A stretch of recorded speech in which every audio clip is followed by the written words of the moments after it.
Okay, so how in the heck does this pocket knife only cost $50? Because, guys, seriously, this has to be like one of the best bargains of the year so far. You're going to want to see this.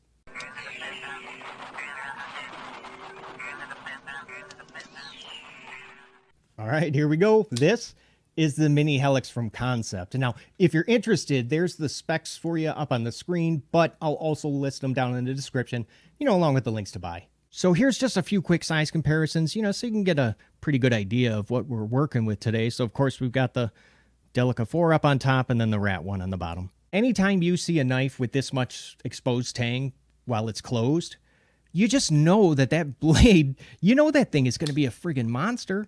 And, well, look at it. I've really been a fan of this design ever since I saw that larger, full-size version. I think it's got like a 3.6-inch blade. But, I never pulled the trigger on it because, I don't know, I kind of had a feeling that it wasn't really going to work for me. I mean, especially when it's a knife that's going to take up a ton of room in pocket. And if I got to be honest with myself, and I probably wouldn't carry it. So I waited, and it finally paid off because now we get this mini version with it's got a 3.25-inch D2 steel blade that is just barely, I mean, you got to look really close because it's just barely a tanto. I know, calling this thing a mini.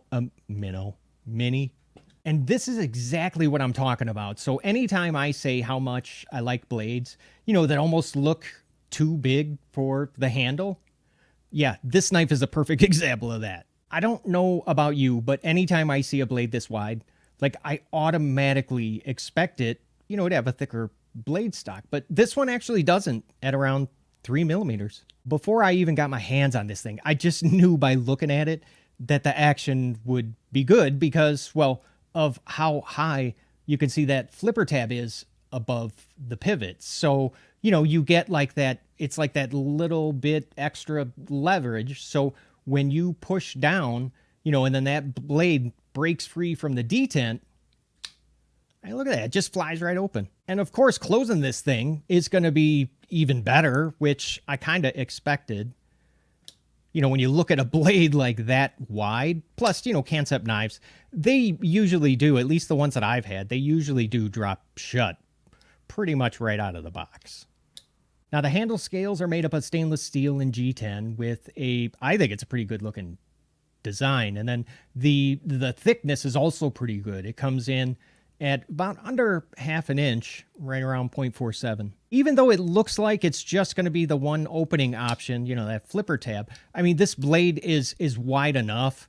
You don't need thumb studs or a thumb hole or whatever because you're still able to go ahead and slow roll it open.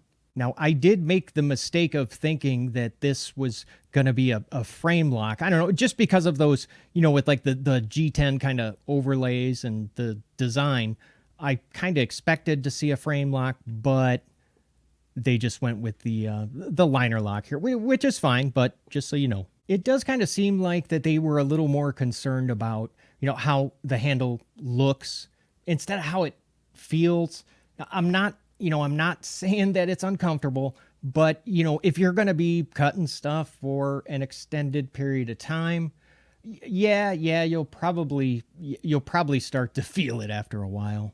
Unless you have like some really small hands, you pretty much have to use that forward finger choil because, well, my medium-sized hand, it does feel just a little bit, it feels a little bit cramped here on the handle when I don't choke up on that choil. Oh, and did you happen to notice the size of that finger choil? Yeah, it is actually, it is pretty decent. I can fit the meat of my finger in there really good. And if you're liking this video so far, hey, would you let me know by just giving it a thumbs up?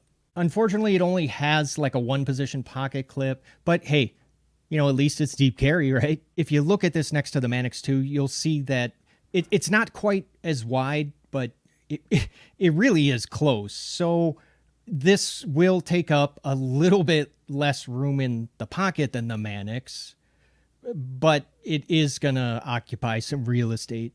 And to be honest, it's really not bad in pocket at all. I mean, I know, it is a wider knife.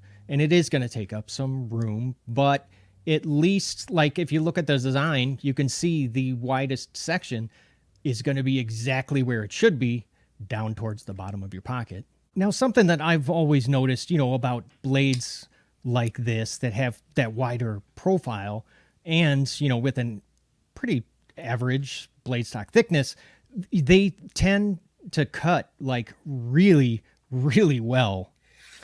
And this one, oh my God. Yeah, this one definitely does that. So if you think that you're probably going to buy one of these, I would love to know which you're going to get, the full size or the mini. Go ahead and sound off in the comments. And as of this video, all the different colors are still available at White Mountain Knives, which is where I did get mine from. And you go ahead, pick this up for only about $50. Plus, it's even better because you can also use my Lefty Love coupon code, which is going to go ahead and knock off another 10% off your order.